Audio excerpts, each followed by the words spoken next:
Para bang nakaramdam si Hazel ng konting kirot sa kanyang damdamin. Selos na ba yun?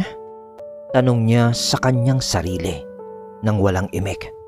Nang biglang bumangon itong si Esmeralda sa pagkabigla dahil nga nasa gilid pala ito ng dalampasigan. Para bang wala itong alam sa mga nangyari.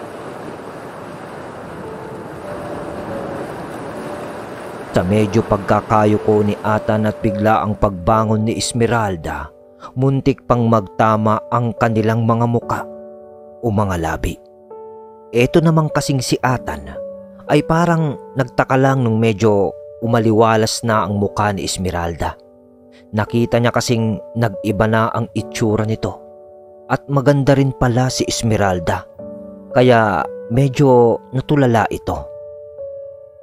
At sa parting yon ng sitwasyon, lalo namang nadagdaga ng kurot sa puso ni Hazel at napawi ka na lang ito ng, Atan? Atan, umuwi na tayo. Tiyak kung nasa loob pa ni Senyora Esmeralda, ang animal. Kailangan pa natin yung tanggalin. Uwi ka nito. Oo nga pala. Kumalma siguro ng panandalian ang yanggaw nito. Sagot ni Atan, sabay mabilis na pagtayo mula sa buhangin. Yanggaw? Salita naman na patanong ni Esmeralda, sabay lingon kay Hazel. Hazel? Hazel? Anak ni Mang Arnel? Oo nga, ikaw nga. Bakit tayo napadpad dito? Ano bang nangyari? Dalawang klase ng tanong ni Esmeralda. At doon ay nagsimulang ipaliwanag ni Hazel ang nangyari kay Esmeralda.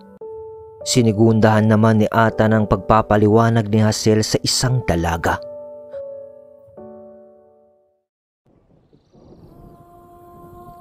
At doon nga, kahit di pa masyadong naiintindihan ni Esmeralda ang mga pangyayari, sa pag-aya ng dalawa na umuwi na, ay sumama naman si Esmeralda.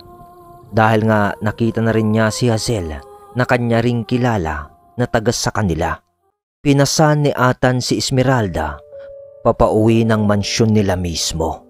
Halos di naman mag-imikan itong tatlo sa daan dahil sa papaano ba naman kasi. Habang pasan ni Atan itong si Esmeralda, naghubad pa ito ng kanyang pang-itaas na damit dahil sa basa nga ito. Nakikita tuloy ng dalawang babae yung matipunong katawan nito at pati yung 6 na bukol sa kalamnan nito sa kanyang tiyan. 6-pack abs kumbaga si Atan. Batak kasi sa trabahong bukid ang katawan ni Atan. Ito namang si Esmeralda, para bang masaya naman ito na nakakapit sa likuran sa balikat ni Atan sa pagkakapasan sa kanya. Hindi maipaliwanag ni Hazel ang kanyang nararamdaman noon.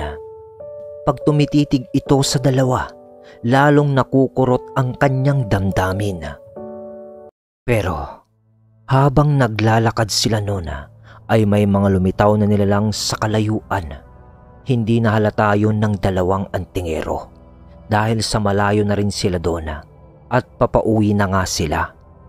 Mga puti ang buhok ng mga yun at parang sa pusa ang kanilang mga mata. At nagsalita yung isa habang papalayo yung tatlo. Magpakasaya na kayo ngayon.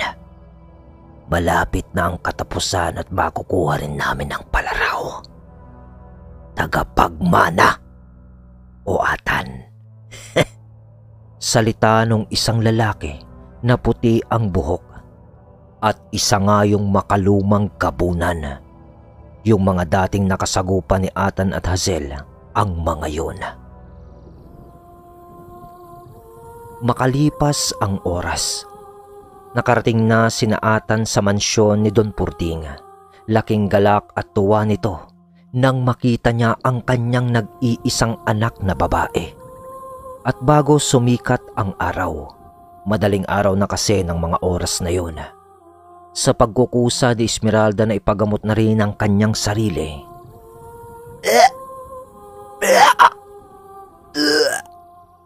Sa pagdikit ni Atan sa tiyan ni Esmeralda ng kanyang balaraw, ay siyang pagsuka nito ng napakaitim na likido.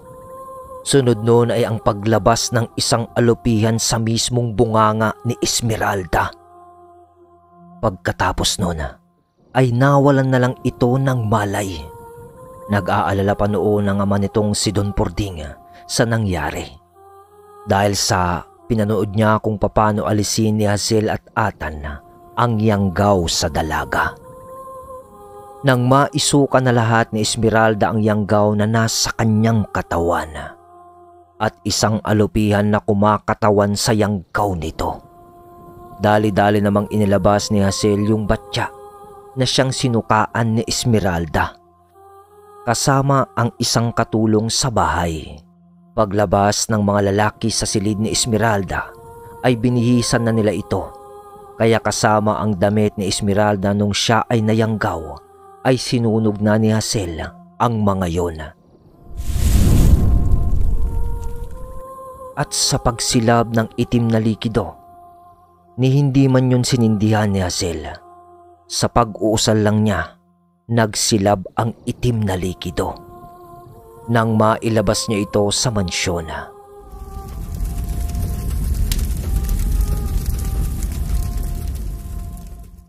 At habang nasusunog noon ang damit ni Esmeralda, pinapanood yun ni Hazel nang tumabi si Atan sa kanya. Sa wakas, natanggal din natin ang yanggaw ni Binibining Esmeralda. Salita ni Atan sa paglapit nito kay Hazel.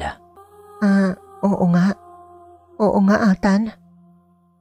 Kasabay ng pagsasalita nun ni Hazel ay ang siyang pagkamatay naman ng ningas ng apoy sa harapan nila ni Atan. At kasabay din nun ang pagsikat ng muli ng araw. Umaga na pala, Atan? Bigkas ni Hazel. Oo nga eh. Nangangahulugan na tuloy na ang pag-alis namin ni Denden. Salita ni Atan. Ano? Uuwi ka pa rin, Atan? Oo. Wala naman akong mapapaghanap buhayan dito. Hindi ito ang aking lupang sinilangan. Babalik muna ako sa Cotabato. Siguro ipagpapatuloy ko muna ang pagsasaka doon. Salita ni Atan. Ay, hindi ko alam kung matutupad ko pa ang mga pangarap ko. Magtatanong pa sana si Hazel kay Atan nang biglang sumingit ang isang boses. Andyan pala kayo. Magaling. Napakarunong ninyo. At nagawa niyong gamutin ang aking anak. Nang lingunin nila yung nagsasalita. Si Don Pording pala iyon. Kasama yung bata pati si Mang Arnel. At sa tuluyan nilang pagkalapit kay Atan at Hazel. Ay, abot langit ang pagpapasalamat ko sa inyong dalawa. Atan, hindi ba? Salita ni Don Pording sabay tapik sa balikat nung binata. Oho, Don Pording. Sagot ni Atan. At sa iyo, Hazel, maraming salamat. Mukhang bumuti na nga ang kalagayan ni Esmeralda. Konting pahinga na lang siguro ang kakailanganin niya. Paano pala? Bakit di mo na kayo magbihis? At pag-uusapan na natin ang salapi na ibibigay ko sa inyo. At 2 hektarya ng lupa. Bilang ganti sa inyong kagandahang loob. Para sa pagliligtas at pagpapagaling sa aking anak. Salita ni Don Pording sa dalawa. Arnel, yung malapit sa kalsada ang ibibigay ko sa kanila. At saka yung sinasaka mo na, yun yung mapupunta kay Hazel. Magkatabi lang naman yun, di ba? Bilin ni Don Pording. Nanlaki ang mga mata ng dalawa, pati si Mang Arnel. Tapos yung batang si Denden ay napangiti. Salamat po, Don Pording. Kung ganon. Salita ni Mang Arnel, nagalak. Tay, ayoko. Kontra naman ni Hazel. Si Atan naman ay hindi nakapagsalita agad kasi nabigla siya sa sinabi ni Don Pording. Dahil oo nga't sinabi naman niya yon nung gagamutin nila si Esmeralda. Pero hindi niya akalain na ganun-ganun lang magbigay ng lupa si Don Purding. Parang nagpahingi lang siya ng tinapay eh. Ha? Ano, Hazel? Anong ayaw mo? Yung binibigay ko na lupa o pera? Tanong ni Don Purding. Oho, Don Purding. Masyado naman pong malaki ang pabor na ibibigay niyo sa amin. Para lang po sa panggagamot namin sa anak niyo.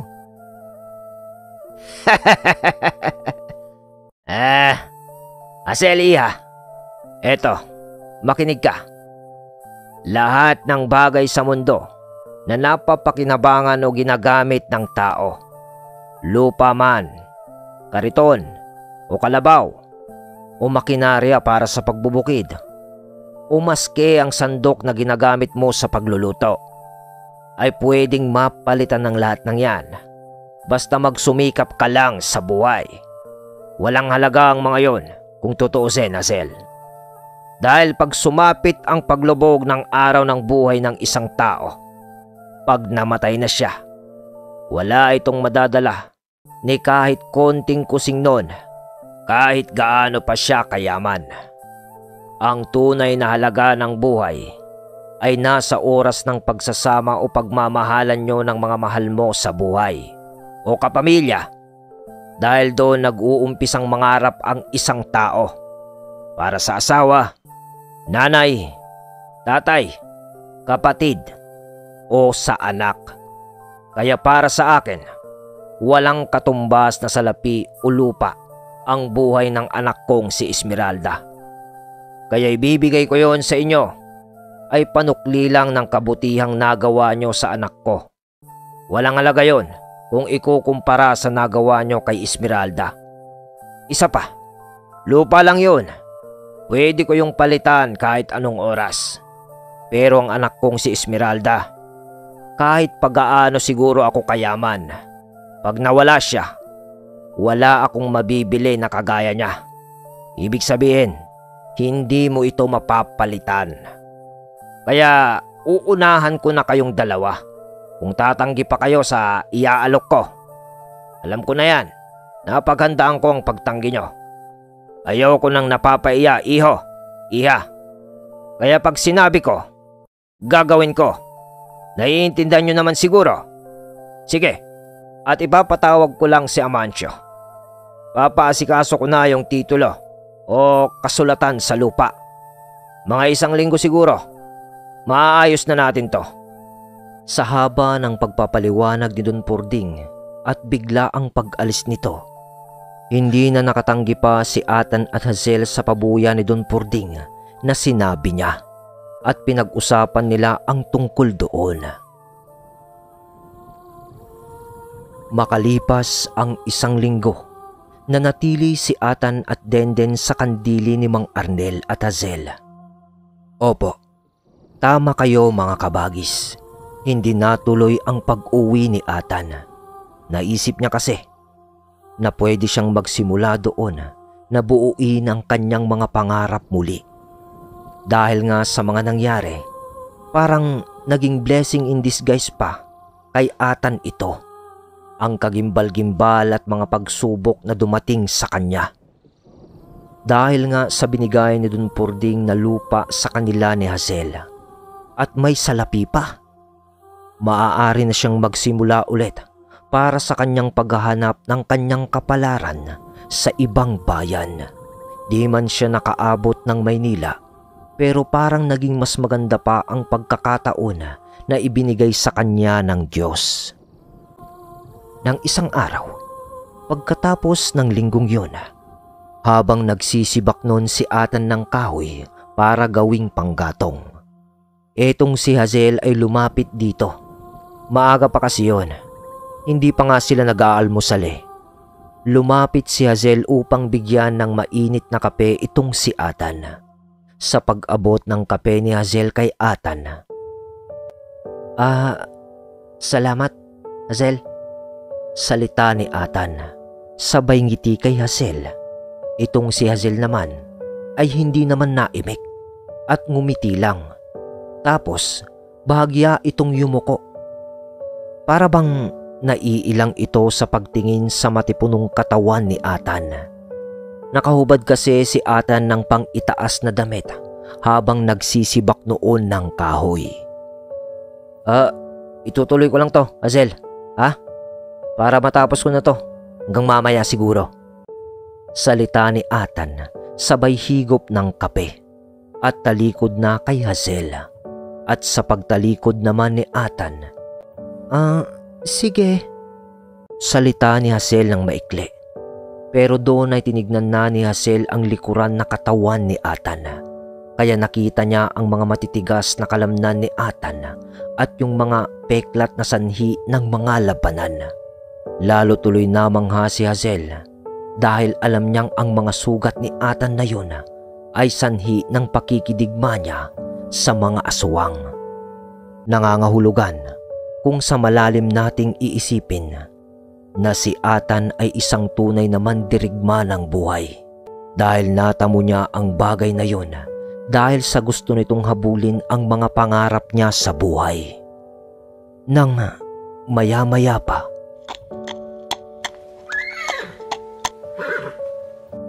may kabayong tumigil sa kalsada at may hatak ito na karwahe.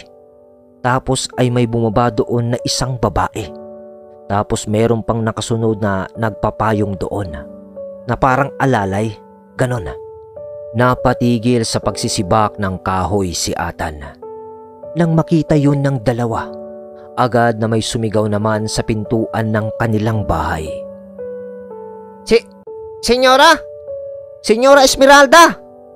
Salita ni Mang Arnel, sabay patakbo nitong salubong kay Esmeralda.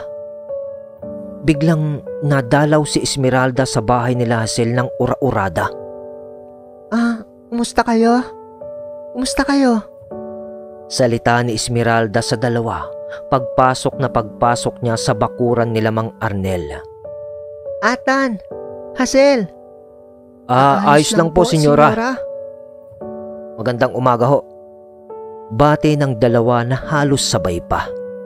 At sa paglapit palalo ni Esmeralda ay agarang nagulat naman ang mag-ama dahil si Athan mismo ang nilapitan nito.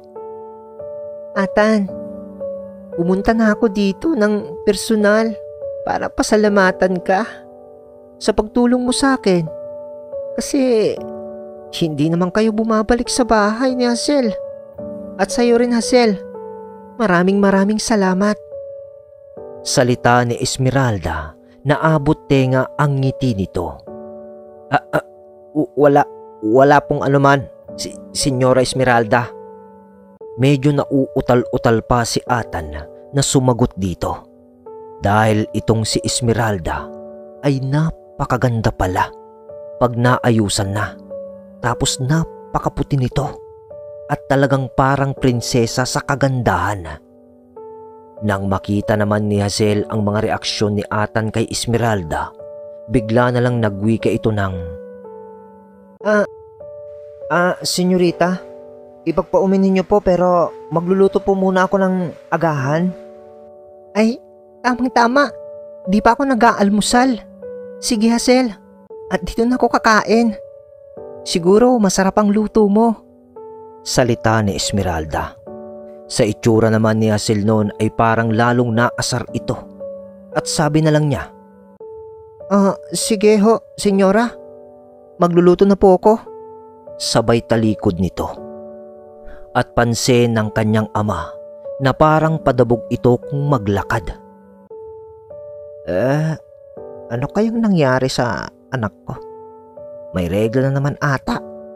Salita ni Mang Arnel na pabulong sa kanyang sarili. At sa araw na yun nga ay dun nag-agahan si Esmeralda. At isa pa palang dahilan kaya pumunta doon si Esmeralda ay para imbitahin ang dalawa, pati na rin si Mang Arnel at yung bata, para sa isang malaking pagtitipon na magaganap sa bakuran ng mansyon. Para rin kay Esmeralda ang pagdiriwang na yun. Dahil gustong ipagdiwang ni Don Purding ang parang panibagong buhay ni Esmeralda. Dahil sa muntik nang nawala ang anak nito sa kanya. sa sobrang kagalakan nito at marami naman siyang salapi ay naisip niya nga iyon. Agad naman na pinaunlakan nila Mang Arnel ang pag-imbita ni Esmeralda, pati ang dalawa. Kaya nakalipas ulit ang 1 linggo na tahimik naman ang pamumuhay nila Hazel kasama si Atan at yung bata. Nang sumapit na ang araw ng pagtitipon, dapit hapon pa lang, gumagayak na si Mang Arnel ng araw na yon hanggang sa sumapit na nga ang gabi at nakarating na rin sina Atan sa mansyon. Doon ay napakaraming tao at mga bisita at mukhang karamihan doon ay galing sa mga buena pamilya. At nung nagsimula na ang programa ng gabing iyon, may konting sayawan, mga kwentuhan. Talagang masasaya ang mga tao ng gabing yun at marami pang pagkain. Hanggang sa nagsimula ng magtalumpati si Don Purding. At habang nakikinig sina Atan at Hazel na nakatayo, nakaupo naman sa isang bahagi lang ng bakuran yung bata at si Mang Arnel. Bitbit no nung bata at ni Mang Arnel ang isang bayong. At nando ng balaraw ni Atan. Mahirap naman kasi na habang nangyayari ang kasiyahan ay nakasukbit pa sa kanya yon. Pero minabuti pa rin ni Atan na dalhin yon at ipababantay na lang kay Denden kasama si Mang Arnel. Hindi kasi mapakali si Atan pag malayo yun sa kanya. Parang kulang ang parte ng katawan niya pag iniiwan niya yon. Nang may maramdaman si Atan at Hazel na mga presensya na kakaiba. Kaya nagpalingalinga ang mga ito sa loob ng bakuran. Nang mapansin ni Atan na may isang lalaki na puti ang buhok na nakatingin sa kanila ni Hazel. Pero biglang may dumaan na tao at natakpan iyon. At pagdaan nung tao, sa muling pagsipat ni Atan dun sa lalaki na puti ang buhok, nawala na iyon. Nang medyo nagulat pa si Atan, nang biglang nagsalita si Hazel. Atan? Andito sila? Sabi ni Hazel. Sabay sipat nito sa isang parte ng kumpulan din ng tao. Sinipat din yun ni Atan. At doon ay nakita nila ang 5 kalalakihan na nakangisi, na nakatitig sa kanila. Mga puti ang buhok ng mga yon. Tapos ay nakasuot pa ang mga yon ng mga sinaunang barong Tagalog din noon. Kumpirmado, mga aswang. May mga aswang sa bakuran ni Don Purding. Mukhang si Hazel at Atan ang sadya ng mga yon. Kaya naman ay napalingon agad si Atan sa kinaroroonan ni Mang Arnel at Denden dahil sa kanyang balaraw na nasa bayong nabitbit ni Denden. Pero wala, hindi niya mahagilap si Mang Arnel at Denden. Hazel? Hazel, nasan si Denden? Pati ang tatay mo. Yung balaraw ko. Ha? Hindi ko alam. Nandyan lang sila kanina eh. Samantala, ay, nako. Ikaw talagang bata ka, oo. Kanina ka pa pala naiihi. Di ko kasi maintindihan ang mga senyas mo minsan eh. salita ni Mang Arnel na kasama si Denden. Umalis sila sa kanilang upuan dahil sa naiihi pala si Denden. At nasa madamo at medyo madilim na parte ng bakuran ng mansyon ang mga ito. Kasalukuyang umiihi si Denden noon. Bitbit ni Mang Arnel yung bayong na kinalalagyan ng balaraw. Nang biglang, Ginoo, napalayo ata kayo sa pagtitipon ng bata. Anong laman ng hawak mong bayong? Salita nung lalaki kay Mang Arnel habang umiihi pa lamang si Denden. Pwede ko bang makita? Dagdag pa nito. Samantala, sa pagtatalumpati naman ni Don Purding, habang aburido na si Atan at Hazel sa paghahanap sa dalawa, Mga ginigiliw kong panauhin at mga kabaryo ko. Nais kong ipakilala sa inyo ang mga bayaning nagligtas sa aking anak na si Esmeralda. Atan at Hazel, maaari ba kayong umakyat dito sa munting entablado natin? Nagpalakpakan ang mga tao. At dahil doon, hindi na alam ng dalawa kung ano ang uunahin nila. Ang pag-akyat sa entablado o hanapin yung dalawa. Dahil may mga aswang sa pagtitipon na yon at nag-aamba ang kaguluhan sa pagtitipon. Atan, nahihiya ako eh. Buti pa, ikaw na lang ang umakyat sa entablado. Hahanapin ko sina tatay. Pero yung balaro ko, Hazel, hindi natin alam kung anong nasa isip ng mga kalaban natin sa paligid. Baka anumang oras ay manggulo sila dito. Tsaka yung mga pagkain, Hazel. Baka linagyan na ng yanggawang mga yan. Delikado. Salita ni Atan. Pero sige, akyat na ako sa entablado upang irepresenta ang ating sarili. Mabilis lang naman siguro to. Hanapin mo sila agad. Kung pwede, Hazel, tawagin mo na ang mga gabay mo. Masama ang kutob ko. Mukhang magkakagulo dito. Wika ni Atan. Sige, Atan. Tugon ni Hazel. Mag-iingat ka, Hazel. Tugon ni Atan. Doon ay naghiwalay ang dalawa. Mabilis na lumakad si Atan upang paunlakan ang pagtawag sa kanila ni Don Pording. At sa pag-akyat naman nito sa munting entablado, nakita ni Hazel ang isang maliit na kutsilyo sa lamesa. Yung table knife kumbaga. Kinuha niya yon kasi wala siyang dalang armas eh. Eto po si Atan. Napakakisig na binata. Sa paglapit ni Atan kay Don Pording, medyo bumulong pa ito sa kanya. Atan, nasan si Hazel? Don Pording, hinanap niya lang po si Mang Arnel at si Denden. Hindi namin ho kasi mahagilap kanina eh. Nandyan lang ang mga yun. Baka kumakain lang. O kaya baka hindi na makatayo dahil sa kabusugan. Biro pa na wika ni Don Pording nang pabulong kay Atan. Sabay tumingin na ulit ito sa mga panauhin na nakikinig sa kanya.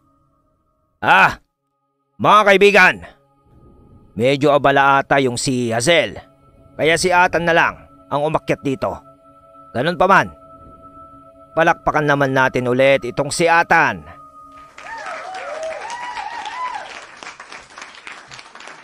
Pagkatapos ng palakpakan, Alam nyo, dayo lang po si Atan dito sa ating lugar.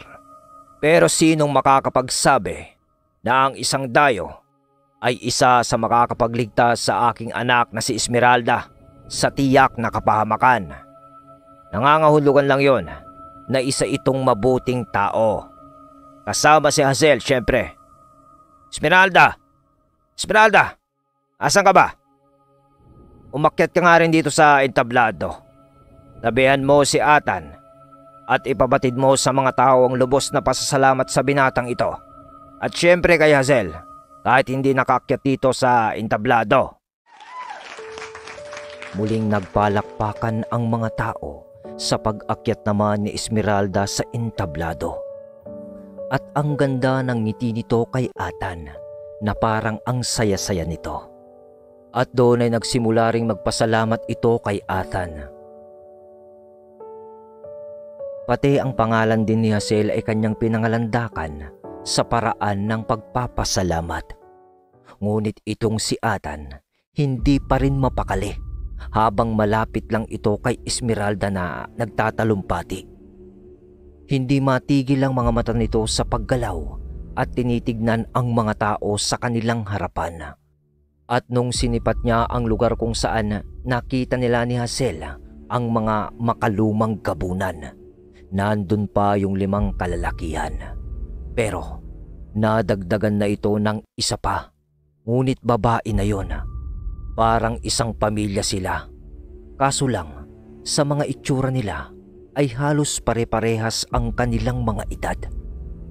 Tinitignan ng mga yon si Ethan ng masama at parang nakakainsulto dahil nakangisi pa ang mga yon.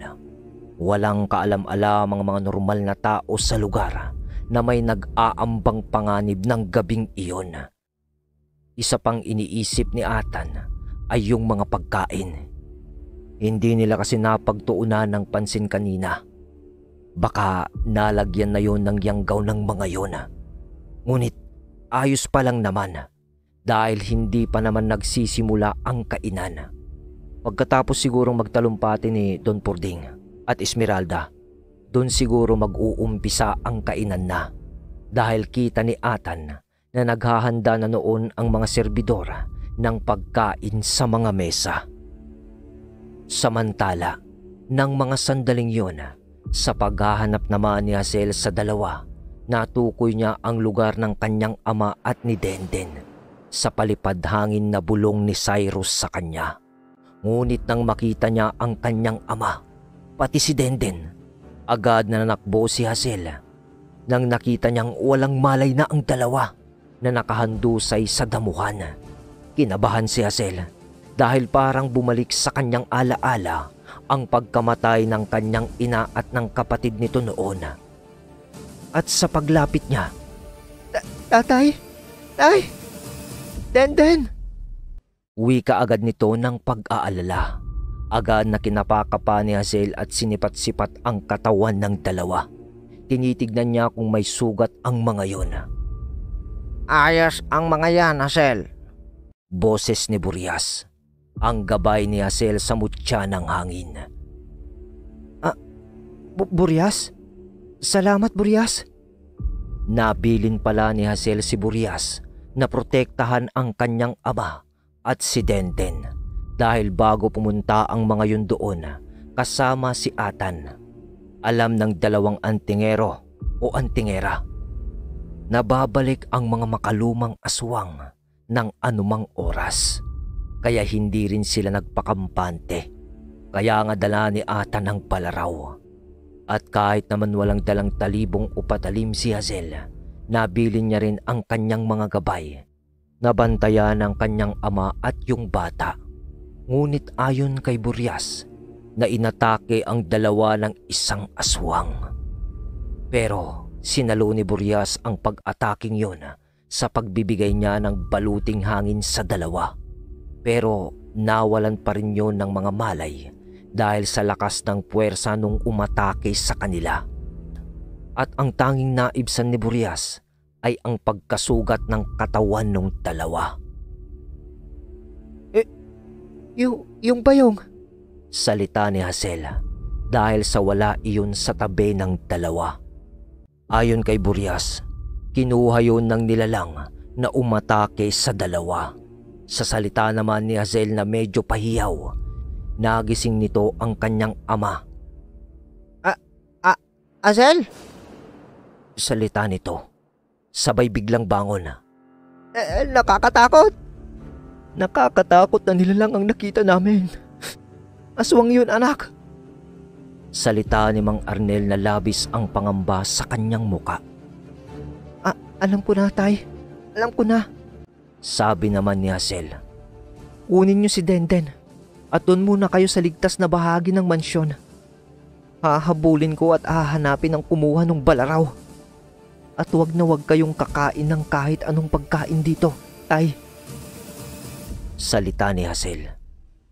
Agad naman na sumang-ayon ang kanyang ama. Doon nga ay mabilis na kumilos si Hazel. Kinalong naman ni Mang Arnel yung bata, kasabay ng paglaho ng figura ni Burias na kausap ni Hazel. Samantala, kasabay ng kaganapan na yun sa isang parte ng bakuran ng mansyon, sa harapan naman nito, patuloy pa rin ang pagtatalumpati nitong si Esmeralda. Pero hindi na nakikinig si Ethan doon dahil kasalukuyan pa rin itong nakikipagtitigan ng masama sa mga aswang. Nang biglang tumumba yung isa sa mga yun, nakatitigan ni Atan. At dali-dali namang yun inakay at pinagkumpulan ng mga kasama nito upang hindi mahalata iyon ng mga tao. Lumabas ang dugo sa isang butas ng ilong ni Atan dahil lingid sa kaalaman ng lahat ng tao doon ay kasalukuyan ng nakikipaglaban si Atan ng usal sa usal sa mga makalumang gabunan. Malakas ang mga yun dahil napadugo nila ang ilong ni Atan. Sinasagad ni Atan ng mga buhay na salita na kanyang nalalaman sa kanyang isipan. Nang biglang pansin ni Atan, may isang lalaki na naman ang dumating. Tapos ay nagngitian ang mga yon. Bali 6 na naman ulit sila pagkatapos nung napatumba ni Atan. Tapos tumalikod na ang mga nilalang sa kanya. Bit-bit yung natumbang kasama nila. Nang mapansin ni Atan yung hawak na bayong nung lalaki, yung kararating lang, nakilala niya ang itsura nun. At yun yung bayong na hawak ni Denden, kung saan nakalagay ang kanyang 13 talim ng balaraw. Biglang uminit ang ulo ni Atan at tatakbuhin na niya ang mga yon mula sa entablado. Wala na siyang pakialam kung magkagulo dahil nga sa kanyang balaraw. Habang nagtatalumpati si Esmeralda, tumalon si Atan sa entablado sa harapan. At walang sabi-sabi ay pinagsisipaan ni Atan ang mga mesa na mayroong pagkain para kunin ang atensyon ng lahat ng tao. Pati na rin ang mga makalumang gabunan na paalis na ng mga oras na yun. Bumagsak at nagkalat ang mga pagkain sa lupa. Walang kakain! Walang kakain! May yanggawang mga pagkain dito! Salita ni Atan na parang siguradong sigurado sa kanyang sinasabi. Natulala lahat ng bisita sa ginawa ni Atan at napatigil sa paglalakad ang mga aswang papalabas ng malaking gate ng bakuran. Doon ay biglang lumitaw naman si Hazel sa mismong gate papasalubong sa mga yun at nagwika ito ng, Mga aswang kayo! Ibigay niyo sa amin ang bayong na yan. Hindi kayo makakalabas dito. Salita agad ni Hazel na pasubang. Sabay duro nito ng kutsilyo o table knife nga kung tawagin na kanyang kinuha kanina. Bini-bini, mabigat ang paratang mo sa amin na kami ay mga aswang. Sinong maliniwala sa'yo dito? Mga kaibigan, aswang daw kami. Tugon nung isang lalaki na may hawak nung bayong. May pruweba ka ba? Bini-bini? Dagdag pa nito nang may sumingit sa nagaganap na kumprontahan na. Ano bang nangyayari? Atan! Hazel! Mga bisita ko ang mga yan. Ang pamilya ng mga salaw. At kaibigan pa nga ni Esmeralda ang isa dyan. Ano bang nangyayari, kumpadre? Tanong ni Don Purding sa isa doon. Ha? Wala namang kumpadre. Akala ko ba mababait itong kaibigan ng anak mo na si Esmeralda? Mukhang balasubas naman. Halatang galing sa mahirap na pamilya. Mga walang pinag-aralan. Pinagbibintangan ba naman kami na aswang? At tignan mo nga yung ginawa nung lalaki. Pinagtatapon niya ang mga pagkain nyo. Walang modo. Hindi naman na tinugon yun ni Don Purding. Bagkos ay kinausap niya ang dalawa ng medyo pasigaw. Atan! Hazel! Pwede nyo bang ipaliwanag ang nangyayari dito? Unang sumagot si Atan. Mga aswang ang mga yan, Don Purding. Nakakasigurado kami ni Hazel. Opo, Don Purding. Totoo po ang sinasabi ni Atan. Sigundang salita naman ni Hazel na nasa harap ng gate. Muli namang nagsalita ang isang lalaki na tinawag na kumpadre ni Don Purding. Madali lang magparatang, kumpadre. Pero mahirap magpatunay. Sige, Gusto nyo ng patunay? Kumuha kayo ng kalamansi. Patakan nyo ang bawat putahe ng pagkain na inihain dito. Lalabas ang yanggaw na nasa mga yan. Kalamansi! Nagpapatawa ka ata, binata. Salita nung isang lalaki ulit na pinaghihinalaan ni Atan at Hazel na aswang nga. Pero sa pagtawa nito ay hindi naman na natuwa si Don Purding. Kumpadre, pagkaaksaya lamang ito ng oras. Alis na kami ng aking pamilya. Paalam na nung lalaki. Kumpadre, pasensya ka na. Pero kailangan natin subukan ang sinasabi ng binata. Bakit kayo aalis agad? Hindi pa nga kayo kumakain, di ba? Pag-iba na ng tono ni Don Purding sa lalaki na parang naghihinala na rin. Tsaka kung wala namang kayong itinatago talaga, wala namang kayong dapat ikabahala. Saglit lang naman to. Madali kayo, mga serbidor. Kumuha kayo ng kalamansi at ipatak nyo lahat sa mga pagkain. Bilisan nyo! Salita ni Don Purding na maotoridad. Pero, kumpadre, hindi na kailangan gawin yan. Salita nung lalaki ulit. Gusto mo lang tumakbo at nagsisinungaling yan, Don Purding. Sige nga, buksan mo yung bayong na yan. Diyan pa lang ay malalaman na natin nagsisinungaling ka. Sa amin ang bayong na yan na hawak mo. Hawak yan nung batang kasama kong si Denden. At hinding-hindi ako magkakamali. Nandyan ang aking balaraw sa loob ng bayong na yan. Sigaw pa ni Atan ulit. Habang aligaga naman ang mga serbidor na kumuha ng kalamansi. Kung wala talaga kayong itinatago, bakit di mo kunin o sabihin kung anong laman ng bayong na yan? Para makita namin. Doon ay hindi na nakaimik ang magkakasamang pamilya ng Salaw. Natatakot ka no? Dahil hindi mo kayang hawakan yung nasa loob na yan ng bayong. Hindi ulit tumugon yung mga nilalang at nagtitinginan lang ang mga ito.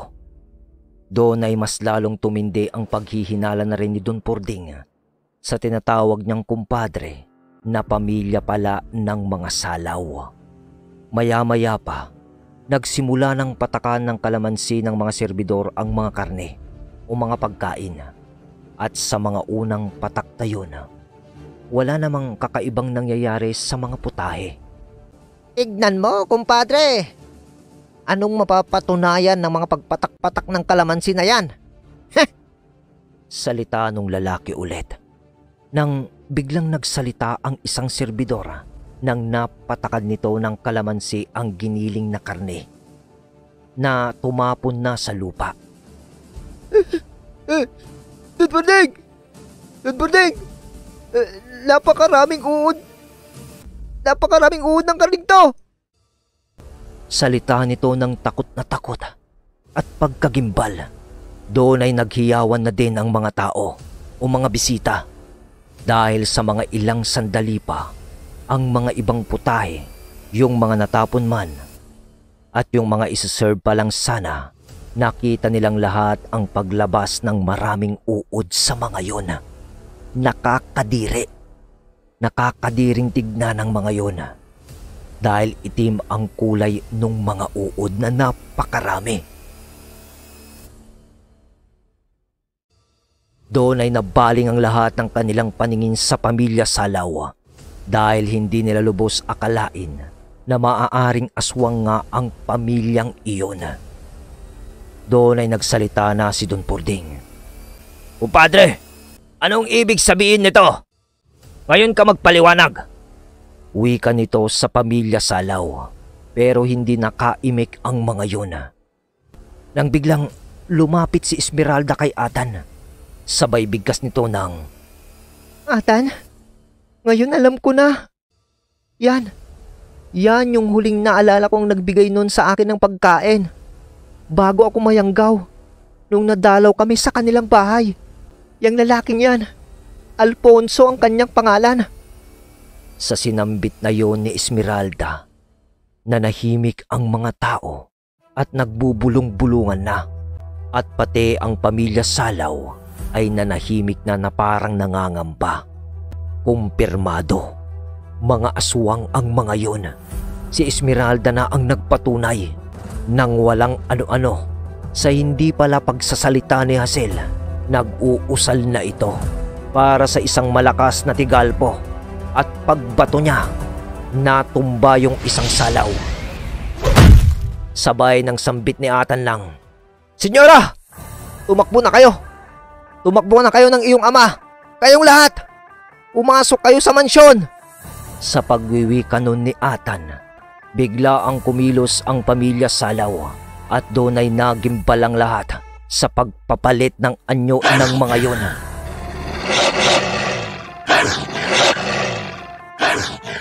Biglang naging malalaking aso ang buong pamilya ng Salaw. Pero parang sa tao pa rin ang postura ng mga yon. Napakaiitim na buhok sa katawan ang bumalot sa mga yon. Naglalakihan din ang pangil nila at mga tenga. At naglalaway pa ang mga ito ng napakalapot na likido. Tapos para bang mga asong ulol ang mga yon. At ang tangkad nila ay nasa higit 7 talampakan. At ang katangi-tangi sa mga yon na pare-parehas silang meron ay ang puting buhok na nakapalibot sa kanilang liig na parang tanda ng kanilang lahi bilang makalumang gabunan. Pinatumba na kanina ni Atan yung isa at pinatumba rin ni Hazel yung isa. Bale, 5 ang mga aswang na nagsapurong gabunan, ang kalaban ni Hazel at Atan. Madali kayo! Pumasok kayo sa aking bahay! Bilisan nyo! Sigaw ni Don Purding habang ang lahat ay nagsisigawan na rin sa sobrang takot sa mga pangyayari. Mga halimaw ang kalaban ng dalawa. At sa aura pa lang ng mga yon, itim na presensya ang bumabalot na sa paligid. Sa pagpasok ng mga tao sa mansyon ni Don Purding kasama si Esmeralda, doon ay hindi na rin nagpigil ang dalawa sa kanilang mga tangang kapangyarihan at usal sa kanan. At dahil nga sa walang dalang talibong si Hazel, tinawag niya ang 2 gabay ng kanyang mutya at lumabas yon sa kaliwat kanan nito. Sabay bigkas niya ng pangalan ng punong gabay nito ng diwatang si Kapwambulod. Sabay ng pagsasataong figura ni Kapwambulod. Sa pag-uusal naman ni Atan ay siyang salita ni Kartel sa kanyang isipan ng, "Atan, andito ako." Doon ay naramdaman ni Atan sa kanyang kalamnan ang init sa kanyang katawan na parang paggising ng kanyang mga kalamnan dahil sa mutya ng unggoy sa loob ng kanyang katawan. Sa pagsasanib puwersa naman ni Atan at Kartel na kanyang gabay, bigla nang umatake sa kanya ang isang gabunan. Agad yun na inilagan ni Atan, sabay suntok sa sikmura nung aswang. Wala nang urungan para kay Atan at Hazel kahit na hindi pa man hawak ni Atan ang kanyang patalim. Nasa kanila naman ang kanilang mga gabay. Dahil kasabay nun ay ang paglaho at pagbalot ng hangin ni Burias kay Hazel. At siya nang pagpapaloob niya ng kapangyarihan ni Cyrus sa maliit na kutsilyo niyang pinulot. At ang diwatang si Kapwambulod ay nagkaroon noon ng isang malaking palakol na animoy gawa sa kahoy. "Kapwambulod!" salita nung isang nilalang, sabay atake nito sa kinalalagyan nila ni Hazel. Naging mabilis naman ang pag-iwas ni Hazel dito dahil ang tanging gustong gawin ni Hazel muna ay makuha ang bayong kung saan nakasilid ang 13 talim ng balaraw ni Atan. Protektado yon ng natitirang 3 habang nagaangil ang mga ito. At sa pag-ilag ni Hazel ay siya namang ilang hakbang lang ni Kapwambulod upang sumalida at pag-ilag din nito sa aswang. Sa bilis at puwersa ng aswang sa pag-atake, sumalbag pa ito sa gate ng bakuran. lumusot pa nga yung ulo nito sa pagitan ng dalawang bakal nun ng gate. Kasabay nun ay ang mabilis na pagtama naman sa liig nito mismo ng palakol ni Kapwang Bulod. Pero parang hindi naman nataga o nasugatan yung liig nung aswang.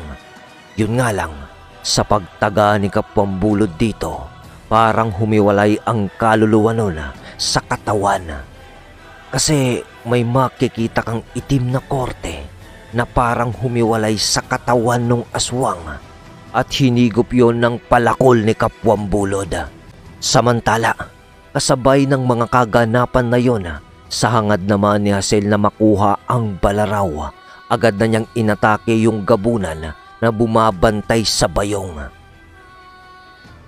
Si Atan naman ay gamit ang kanyang kamao at ang lakas na binibigay sa kanya ng mutya ng unggoy at ang mismong gabay pa ng mutya na nakasanib sa kanya. Sa bawat pagkalmot ng gabunan ay siyang ilag niya sabay sapak. Iniinda rin naman yun ng aswang nakaharap ni Atan, pero hindi yun sumasapat upang mapatay niya ito. Malakas yung aswang. Parang nagbubunuan na lang ito hanggang sa may mapagod na lang sa kanilang dalawa. Dahil sa hindi naman tumatama yung mga malalaking kuko ng aswang kay Atan sa mabilis nito na pagkilos. Sabay ng pagbubunuan ni Atan at nung aswang ay ang pakikipaglaban naman ni Hazel sa isang gabunan. Dahil nang makita ng mga yon ang pagkapaslang ni Kapwang Bulod sa isa nilang kasama, nag-alangan na ang mga ito. Dinampot nung isang gabunan yung bayong, sabay takbo, kasama yung isa pa, sa malawak na bakuran ng mansyon. Pero sa pagtakbo ng mga yon, biglang lumitaw si Kapwang Bulod papasalubong sa mga ito. At sa pagsalubong nun ay ang pagwasiwas ni Kapwang Bulod ng kanyang palakol pasalubong sa may hawak nung bayong. Pero bigla namang nakailag yun, ngunit tumama yun sa isa nitong kasama sa kanyang likod. Doon ay parang naiwan ang kaluluwa nito sa pagtama ng palakol ni Kapwang Bulod. May humiwalay na isang itim na aura sa nilalang, kaya sa ilang hakbang nito ay agaran na rin itong natumba. Kasunod ng pagtumba nun ay ang mabilis na pagdaan ni Hazel dito na tumatakbo rin. Sunod yung isa pang gabunan na kanyang kalaban. Iniwan niya yon para habulin din yung isa na may hawak ng bayong. At sa likod naman ng isang gabunan na sumusunod kay Hazel ay sunod na rin si Atan na tumatakbo. Hingal pa nito. Tinakbuhan rin ni Atan ang kanyang kalaban dahil kailangan niyang makuha ang kanyang balaraw dahil sa malalakas ang aswang na mga yun. Tapos sa likuran naman ni Atan ay ang aswang nakaharap dito kanina. Bale hinahabol ni Hazel at Atan yung may hawak nung bayong. Hinahabol naman si Hazel ng kanyang kalaban. Hinahabol naman si Atan ng kanya ring kalaban. Nang biglang nawala ulit si Kapwang Bulod. At lumitaw na naman papasalubong sa may hawak nung bayong. Sabay buwelo na naman nito ng kanyang palakol. Kaso, bago makarating sa kanya ang makalumang gabunan, umalulong ito habang tumatakbo. Tapos ay nagbago ito ng direksyon ng pagtakbo. Nagbago rin ng direksyon si Hazel. Nagbago rin ng direksyon si Atan sa pagtakbo. Biglang nawala ulit si Kapwang Bulod. At mabilis na lumitaw na naman ito papasalubong sa aswang. At sa pagbuwelo nito ng kanyang palakol upang patamaan ulit ang aswang, biglang tumalsik si Kapwang Bulod. Isang usok na figurang nilalang ang bigla ang sumapak sa kanya. Ngisi pa ng makalumang gabunan sa pagkakakita niya sa pagtilapon ni Kapwang Bulod. Habang tumatakbo naman sina Atan at Hazel, nakita nila na malapit na sila sa dulong bakod ng bakuran ng mansyon. Tapos ay bigla silang nakakita sa tuktok nun ng mga nilalang na nagsisitalunan papaloob ng bakuran. Tinatawid nila yon. Mga aswang. Mga aswang din ang mga yon. Bilisan nyo! Sigaw ng makalumang gabunan habang papatakbo ito sa direksyon ng dulo ng bakod. Para bang ang mga aswang na lumulundag sa bakod papasok ng bakuran ay inaabangan na ang pagdating ng gabunan. Pero maaabutan na ni Hazel ang gabunan na kanyang hinahabol. Habang gamit lamang nito ang maliit na kutsilyo, linundagan na niya yon upang maabutan, sabay baon ng maliit na kutsilyo. Ngunit parang hindi yun bumaon sa nilalang. Pero tutumba na silang dalawa sa pagtalon ni Hazel. Pero bago sila matumba, sa pagbagal ng segundo sa ating mga imahinasyon, nag-slow-mo ang mga pangyayari. Hinagis nung gabunan yung bayong. Agad naman nasasalubungin na yon ng isang aswang na pumasok sa bakuran. Buryas! Agad na kumawala si Buryas na baluti ni Hazel. Sabay umihip ng mabilis ang malakas na hangin. Nagbago ang direksyon ng bayong habang nasa ere ito. Hindi yun nakuha ng aswang sa pagtalon nun. Kasabay ng mga segundong yon ay ang paglagpas naman ni Atan kay Hazel na tumatakbo ng mabilis. Sumigaw pa si Atan ng, "Babalikan kita, Hazel!" Diretso si Atan. Malapit nang malaglag ang bayong sa lupa.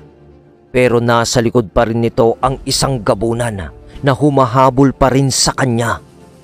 Nang mga oras na yon ay patuloy naman sa pakikipaglaban si Kapwang Bulod na parang tumapat sa kanyang lakas ang isang nilalang na sumapak sa kanya.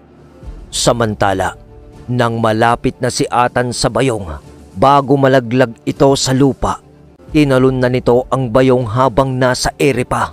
Pero sa pagtalon niya ay siya namang pagtalon din ng aswang sa kanya. Pero nahawakan na ni Atan ang bayong.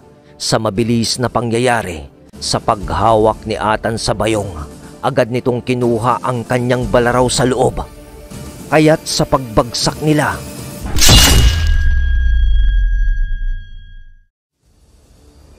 baon ng kanyang balaraw sa nakakapit sa kanya na makalumang gabunan. Agad na binawian yun ng buhay, kasabay ng pagbabalik nun sa pagiging tao. At bigla ang pag-impis ng katawan nito at naging butot balat na lamang. Agad na itinulak din yun ni Atan sa pagkakadagan sa kanya at liningon si Hazel.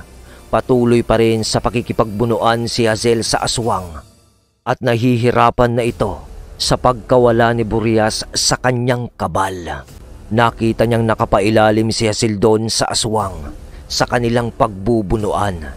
Tinakbo agad yon ni Atan, ngunit sa likuran naman ni Atan ay ang lupon ng mga aswang na tumalon at pumasok sa bakuran. Marami yon. Nasa 20 ang bilang ng mga ito. Samantala ay halos umabot na sa liig ni Hazel ang pag-amba ng pagkagat ng aswang nang biglang tadyak ni Atan sa kakagat kay Hazel. Susundan sana yon ng pagsaksak ni Atan. Ngunit bigla namang pagkalmot na tumama sa kanya. Tumama yon sa kanyang balikat, ngunit hindi rin masyado yung malalim. Dahil sa protektado rin ito ng kabal ng mutya ng unggoy sa kanyang katawan. At doon ay dali-dali namang bumangon si Hazel.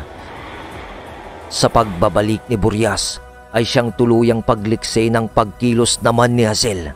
Kaya baon ni Hazel ng maliit na kutsilyo sa umatake kay Atan. Sabay salita niya ng, "Ikaw nang bahala, Cyrus!" Lumiyab ang katawan ng aswang at yung sinipa naman ni Atan na aswang ay nakatayo na. At dali-daling umanib sa kanya ang mga dumating na aswang mula sa bakod. Tumayo na rin si Atan. sa medyo pagtalsik nito sa pagkalmot sa kanya. At ang nasa isip pa niya noon, bakit? Bakit nagsidatingan ang mga yon? Mga purong gabunan ang mga kasama nun nung makalumang aswang. Para bang planado nila ang lahat ng gabing iyon. Kumbaga may backup eh. Samantala, kay Hazel naman, sa mga oras naman na yon, ay bigla nang bumulong si kapwang bulod kay Hazel sa kanyang isipan. At sabi niya, ang nakalaban niyang nilalang ay isang diwatang itim sa espiritual na gabay rin ng mga aswang at naglalaban sila sa pangkasalukuyan sa ibang dimensyon. Kaya't hindi muna niya matutulungan si Hazel. Agad naman na nagpasalamat na lang si Hazel kay kapwang bulod. Sa pagkakataong iyon ay nagkatabi na rin si Atan at Hazel. Kaharap ang mga aswang. Nang magwika yung isa doon na may hawak din kanina nung bayong. Tagapagmana, bakit ba ayaw mong bitawan ng balaraw na yan? Hindi mo ba napapansin na yang bagay na yan ang nagbibigay ng kaguluhan sa iyong buhay? Atan o Nathaniel? Kami ang mga makalumang gabunan na siyang nagmamay-aring tunay ng balaraw. Sa inyo to? Sa akin to. Nagmula ito sa aking ama. Pamana niya to sa akin. Kaya wala kayong pakialam sa balaraw na to. Salita naman ni Atan. Tsaka wag mo nga akong pinagluloloko, aswang. Kung sa inyo to, bakit hindi nyo man lang kayang hawakan ng balaraw? Matapang talagang tagapagmana, mga kasama. Oo. Hindi namin kayang hawakan yan sa ngayon. Dahil sa ginawa ng matandang si Kaasip na isang ermitanyo na naging kaibigan ng iyong amang si Ned. Nakuha yan sa amin ng matandang yon sa isang labanan. Dahil sa masyadong tusong matandang yon, irinibirsa nito ang tunay na gamit ng talim na yan. Dahil ang balaraw na yan ay gamit sa kadiliman. Isa yang latak ng kapangyarihan ni Lucifer, ang unang bituin ng umaga. Pero sa ginawa ng matanda, sa kalaliman ng kanyang karunungan, ay nagawa niyang tawagin ang presensya ng mga arkanghel, pati ang ngalan ng Diyos, upang lupigin ang kapangyarihan ng balaraw sa kadiliman. At dahil doon, bilang selyo ay naiukit sa balaraw na yan ang mga pangalan nila, na siya namang lumulupig sa pangalan ni Lucifer sa balaraw. Tanong lang, Nathaniel, alam mo ba kung bakit tinawag yan na 13 talim? Makinig ka, bata. Sa ginawang salamangka ng matanda, ang 12 talim ng anghel, kasama ng Diyos mo, ay siyang lumulupig sa isang talim, ang 13. Kaya gumagawa yun ng kapangyarihan upang lupigin din ang mga kagaya namin. At tinitiyak ko sa iyo, Atan, pag nakuha namin ulit ang balaraw na yan, mapupunta yan sa dati nitong pinanggalingan, ang sarili naming bayan o isla.